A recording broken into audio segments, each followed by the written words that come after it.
Hello, everyone. The bedside clock glowed a harsh red in the dark, its unrelenting countdown to dawn taunting me. 2:13 a.m. sleep was a stranger these days, ever since Helen's late-night disappearances began gnawing at my peace of mind. Beyond the windows, the quiet suburb lay still, bathed in streetlight shadows that stretched long across the empty streets. Inside, the house felt alive with an unsettling energy that seemed to seep into my bones. I turned my gaze toward Helen. Her blonde hair fanned out on the pillow, her breathing slow and steady, giving her an air of tranquility. But I wasn't deceived. Just 20 minutes earlier, I had seen the glow of her phone screen as a notification popped up, one she was quick to swipe away. It wasn't the first time. The late-night calls had begun weeks ago. At first, I blamed it on her job, some after-hours crisis, or an overbearing boss. But when the text started, her phone glued to her palm and always flipped face down the moment I walked in, I couldn't ignore the signs anymore. The mattress shifted as Helen slid out of bed, moving with a practiced caution that made my stomach churn. She grabbed her phone from the nightstand and drifted silently down the hallway, the faint whisper of her silk robe trailing behind her. I waited, counting the seconds. At 30, I eased myself out of bed. The hallway was dim, but a faint glow spilled out from the kitchen. Sticking close to the walls, I moved forward, my footsteps slow and deliberate. From the doorway, I saw her standing by the kitchen island, her back turned to me. The cold light of her phone cast sharp shadows across her face as she held it to her ear. "I told you not to call this late," she said in a hushed, cutting tone. "This isn't a good time." Her voice was clipped, but beneath it, I caught a note of something else, desperation. It sent a chill crawling up my spine. I froze, every muscle locked in place. "No, I can't meet tomorrow. He's been suspicious lately." Her words sliced through the stillness, and my heartbeat thundered in my ears. She paused, listening to the person on the other end, then hissed, "I said I'll handle it. Just stick to the plan." "The plan?" Helen ended the call with a sharp tap and tossed her phone onto the counter as if it had scalded her. She stood there, motionless, her shoulders rising and falling with slow, deliberate breaths. Then, as if sensing my presence, she turned her head slightly, her eyes scanning the doorway. I melted back into the shadows, my pulse hammering in my throat. By the time she returned to bed, I was on my side, feigning sleep. The bed dipped under her weight as she slipped beneath the covers, moving with the same deliberate care. I could feel her eyes on me, searching for any sign that I was awake. But I gave her nothing. The next morning, the kitchen felt colder than usual, despite the warm sunlight streaming in. Helen sat at the table with her coffee, her eyes glued to her phone. The silk robe she'd worn the night before was swapped for a sharp blouse and pencil skirt, but her tense expression remained. "Morning," I said, leaning against the counter with my own steaming mug. "Morning," she replied flatly, without looking up. I studied her for a moment, already preparing the lie in my head. "I thought I heard you talking last night." Her reaction was swift, a flicker of surprise in her eyes as she glanced up. Her expression smoothed over in an instant. "You must have been dreaming." I didn't get up. I stared, waiting for some tell, some crack in her perfect facade. But Helen was a master of composure. She turned her attention back to her phone, scrolling as if the exchange had never happened. By the time she left for work, I felt like a coiled spring, ready to snap. That evening, she arrived home later than usual. Her heels clicked sharply against the tiles as she strode in, her bag hitting the counter with a careless thud. "Work was insane," she said over her shoulder, heading straight for the bedroom. "Late meeting?" I asked, keeping my tone neutral. "Something like that," she tossed back. I followed her, watching as she unbuttoned her blouse and stepped out of her slacks with a practiced efficiency. Her reflection in the mirror caught my attention. A small, satisfied smirk danced across her lips as she reached for a sleek black dress. "Got plans?" I asked, crossing my arms. "Work dinner," she replied smoothly, slipping into the dress. "Client meeting. Don't wait up." The dress hugged her curves in a way that made my jaw tighten. She paired it with a necklace I didn't recognize, the fine chain catching the light as she fastened it around her neck. "New necklace?" I asked, keeping my voice casual.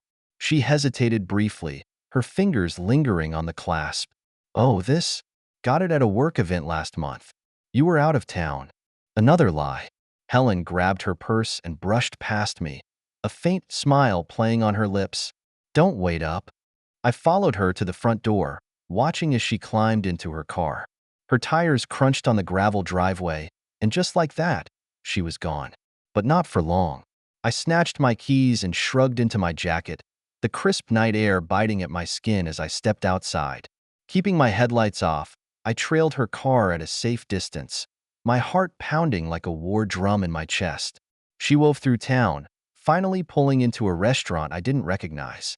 Parking a block away, I slumped low in the driver's seat, my eyes fixed on her every move. She didn't linger at the bar or join a group. Instead, she walked straight to a table where a man waited, a tall, polished-looking guy who leaned in with an ease that suggested he knew her far too well. My knuckles whitened on the steering wheel as I watched them interact. Helen's body language was all too familiar, playful, inviting.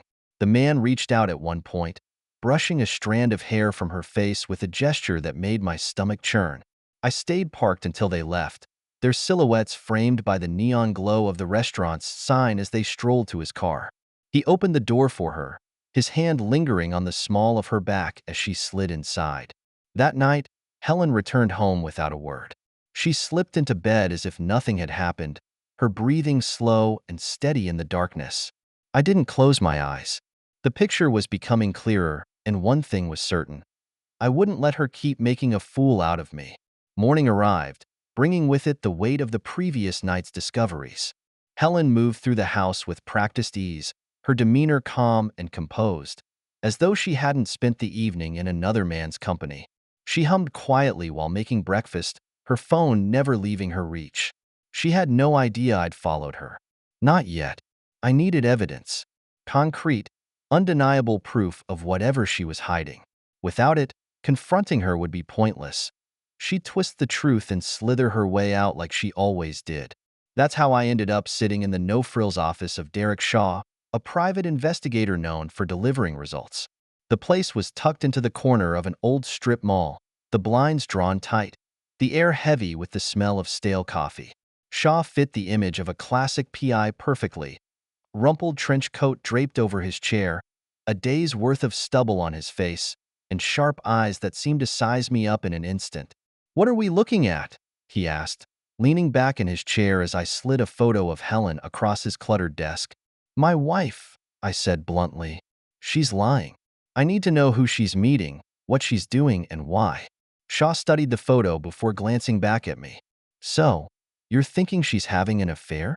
"Maybe," I replied, my voice low. "I just want the truth, no matter what it is." He nodded, pulling out a notepad. "Any names, places, or habits I should know about?" I told him everything. The restaurant, her late-night disappearances, the man I'd seen with her. Shaw jotted it all down quickly, his pen scratching against the paper. "Give me a week, maybe two," he said. "I'll find out what she's up to." The days crawled by, each one heavier than the last. Helen's behavior remained the same. If anything, she seemed more confident, her lies growing bolder. 3 nights in a row, she came home late, each time with the same tired excuses.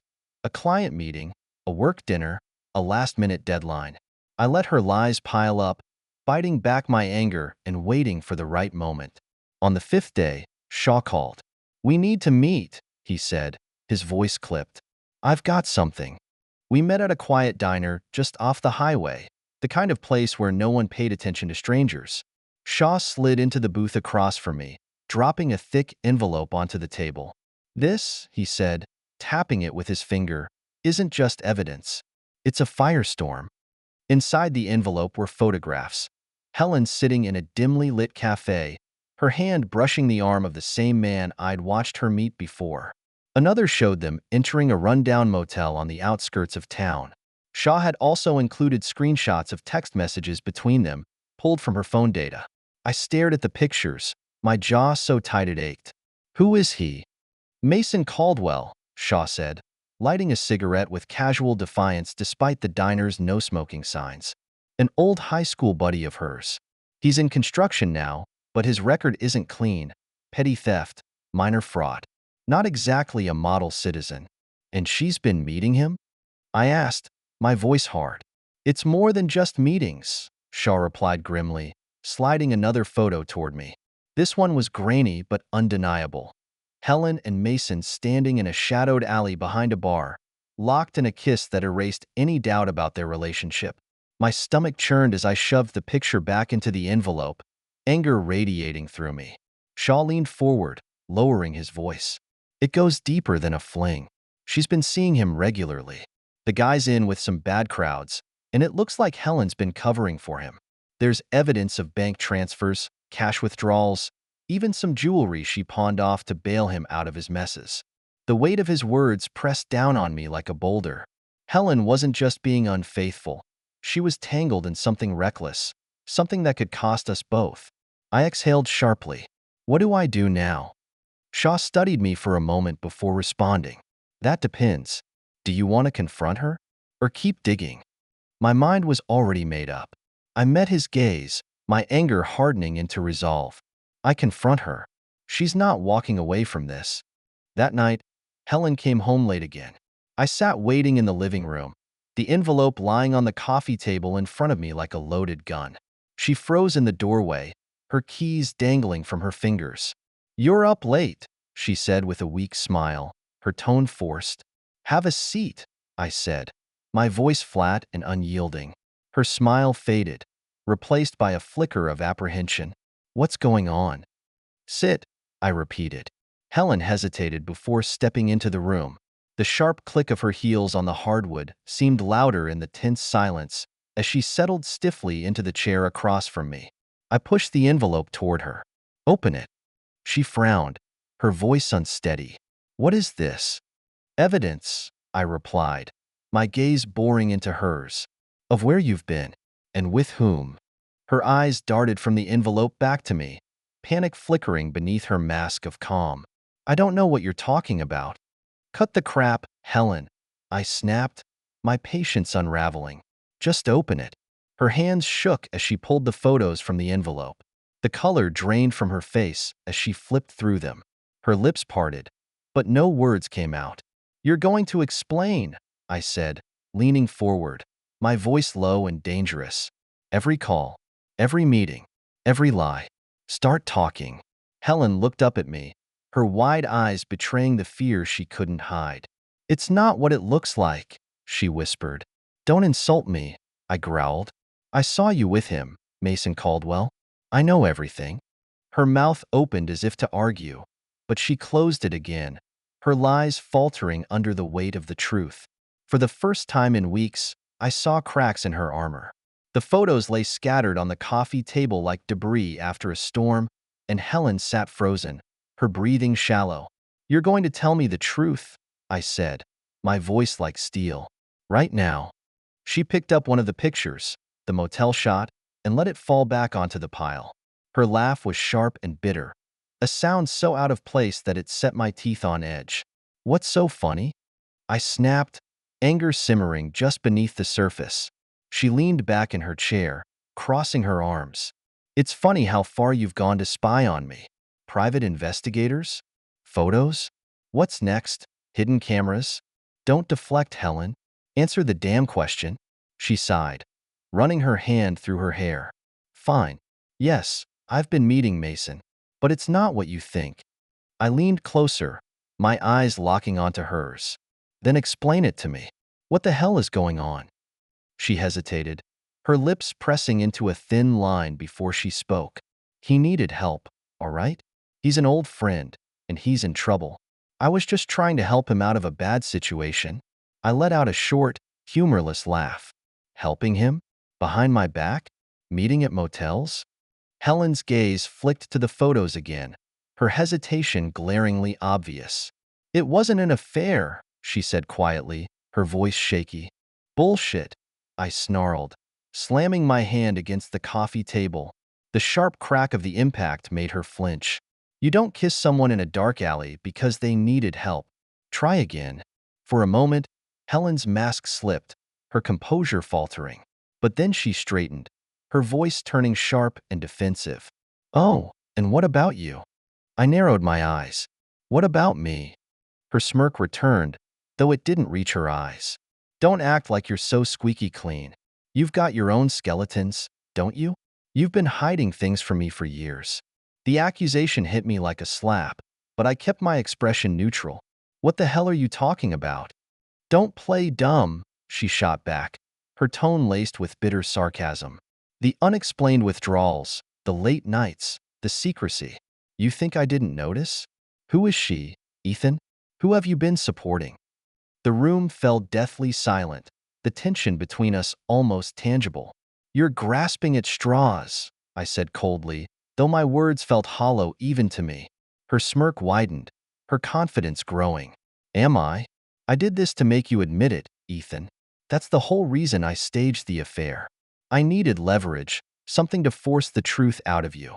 Her words coiled around me like a snake, squeezing the air from my lungs. She was twisting reality, bending it to suit her narrative.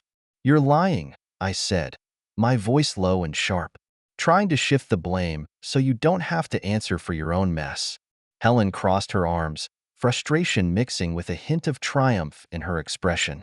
It's all connected, don't you see? You've been keeping secrets, and those secrets are what led us here. For a moment, I couldn't respond. Her words dredged up memories I'd buried deep. A desperate phone call in the middle of the night, choices made in the heat of a moment I'd never expected to haunt me. But I shoved them down, refusing to let her derail me. You're reaching, I said, my tone icy. And even if there's truth in what you're saying, it doesn't erase what you've done with Mason Caldwell. Helen stood abruptly, the legs of her chair scraping against the floor. You want the truth? Fine. Yes, I lied. Yes, I made it look like I was having an affair. I needed leverage because I knew you'd never come clean otherwise. My fists clenched as her words settled in, anger building like a storm. So, you blackmailed some lowlife from your past into playing along? Do you even realize how reckless that is? Her face hardened, her voice cutting. I did what I had to do to protect myself. You weren't going to tell me the truth any other way. I stood slowly, the air between us charged with hostility. You don't know anything about the truth, Helen. Her eyes narrowed. Then prove me wrong. Tell me, who is she? I turned away, walking to the window. The darkness outside felt less suffocating than the storm raging inside me. My thoughts churned, anger, regret, and the weight of secrets I'd hoped would stay buried. You've crossed a line, I said quietly, my voice steady, and I'm going to find out just how far this goes. Helen scoffed, her tone dripping with disdain. Go ahead, Ethan. Dig all you want. You'll only end up proving me right. I turned to face her, my expression cold and unyielding. We'll see. She spun on her heel and stormed out, slamming the bedroom door with a force that echoed through the house. I stayed where I was, the silence pressing down on me. Helen thought she'd cornered me, thought she'd gained the upper hand. But she had underestimated me. This wasn't over. Not by a long shot. Her confession replayed in my head like a broken record long after she disappeared behind the bedroom door. Staging an affair. Using Mason Caldwell as a pawn. All of it designed to force me into her twisted game. She wanted to expose my past, the secret I'd buried so deep it rarely saw the light of day. But now, her lies had sparked something in me. I wasn't just going to uncover her schemes. I was going to dismantle them piece by piece. Step one was Mason. Helen had roped him in, and I needed to know why he played along. Shaw's investigation had revealed his questionable past, and I had a feeling Helen had found a way to exploit it. After a day of relentless digging through phone records, surveillance logs, and a few calls to people I'd rather not owe favors to, I finally found him. Mason was holed up at a dive bar on the outskirts of town. The place reeked of stale beer and sweat, its dim lighting casting shadows that clung to the walls. Mason sat hunched over the bar, nursing a drink. His broad frame and unkempt appearance made him easy to spot. I approached from behind, clamping a firm hand on his shoulder. He flinched, turning to face me, his eyes wide with surprise. Mind if we talk? I asked, keeping my voice steady but with a sharp edge that warned against refusal. Mason glanced around the bar, his eyes darting to the door, likely calculating his chances of escape. After a brief hesitation, he gave a reluctant nod. I motioned toward a booth in the corner, far from curious ears, and followed as he shuffled over. "So, you're Helen's old friend?" I began once we were seated, keeping my tone casual. "From high school, right?" He shifted uncomfortably in his seat. "Yeah. What's it to you?" I leaned forward, locking eyes with him. "What it is to me is that you've been meeting her a lot lately. Let's get into why." His jaw tightened, but he didn't deny it. Instead, he let out a frustrated sigh. "Look, I didn't want to get mixed up in this, okay? She. She what?" I pressed, my voice cutting him off like a blade. Mason hesitated again, his shoulders slumping as he stared into his drink. "She found out about some things from my past. Stuff I'm not proud of. She said if I didn't help her, she'd take it all to the cops. Blackmail. Exactly as I'd suspected. What did she make you do?" I asked, keeping my voice low and even. He avoided my gaze, his fingers drumming nervously on the table. "She wanted it to look legit. The meetups, the motel, the pictures, everything. Said she needed to push you, to make you confess to something. I don't know what. I just followed her instructions." Anger burned hot in my chest, but I forced myself to remain calm. Helen had pulled every string, orchestrating this elaborate charade while Mason danced to her tune. "You don't strike me as someone who takes orders easily," I said, my tone colder now. He looked up at me, a mix of guilt and defiance in his eyes. "You don't know what she had on me. I didn't have a choice." "Well, now you do," I said, leaning closer. "Here's how it's going to go. You're going to tell me every single detail, what she said, what she planned, what you did. Then, you're going to disappear. Understood?" Mason swallowed hard, his Adam's apple bobbing, but he nodded. When I returned home later that night, Helen was waiting for me, her usual smugness plastered across her face. She had no idea I'd confronted Mason, or that her carefully laid plans were starting to unravel. "You're out late," she said with a mocking lilt. I didn't respond, brushing past her and heading straight for the study. I closed the door behind me, Mason's confession and the damning details he'd handed over swirling in my mind. Helen's manipulations, her lies, her threats. They all painted a picture of someone who believed she was untouchable. But she'd underestimated me. Over the following days, I pieced together the web of deceit Helen had spun. The staged photos, the bank transfers, the threats to Mason. It all pointed to her relentless need to control the narrative and drag my past into the light. Mason, reluctant but pliable under pressure, had provided everything. Voice recordings of Helen's instructions, screenshots of her messages, and copies of the fabricated evidence. By the end of the week, I had every piece of her scheme laid bare. One evening, as Helen lounged on the couch scrolling through her phone, I entered the living room, a folder in hand. I stood over her, my shadow stretching across her face. "We need to talk," I said flatly. She glanced up, feigning disinterest. "What now?" Without a word, I dropped the folder onto the coffee table. Its contents spilled out: Mason's recordings, screenshots of her threatening messages, and photos of their meetings. The color drained from her face as she stared at the damning evidence. "You've been busy," I said, my tone calm but laced with finality. "Blackmailing Mason, faking an affair, trying to dig up dirt on me. Impressive effort, Helen." She didn't respond, her lips pressing into a thin line. "You thought you could manipulate me," I continued, "that you could spin this whole mess into leverage. But here's the thing, you've lost." Helen's facade cracked. She stood abruptly, her voice rising in anger. "And what about you? You think you're innocent? You think I don't know about her?" Her defiance might have been admirable if it weren't so predictable. But I was done playing along. "This isn't about me anymore," I said, my voice cold. "This is about you, your lies, your games. And now, everyone will know exactly who you are." Her eyes darted to the scattered evidence as the weight of her defeat sank in. I didn't give her the satisfaction of saying another word. Helen's expression twisted with rage, but I didn't stick around to hear whatever excuse or insult she had ready. I turned on my heel and left the room, leaving her there to stew in the wreckage of her lies. This wasn't the end. Far from it. The night of the event arrived, a dinner party I had meticulously planned under the guise of a casual gathering for friends and family. In truth, it wasn't a celebration. It was a reckoning.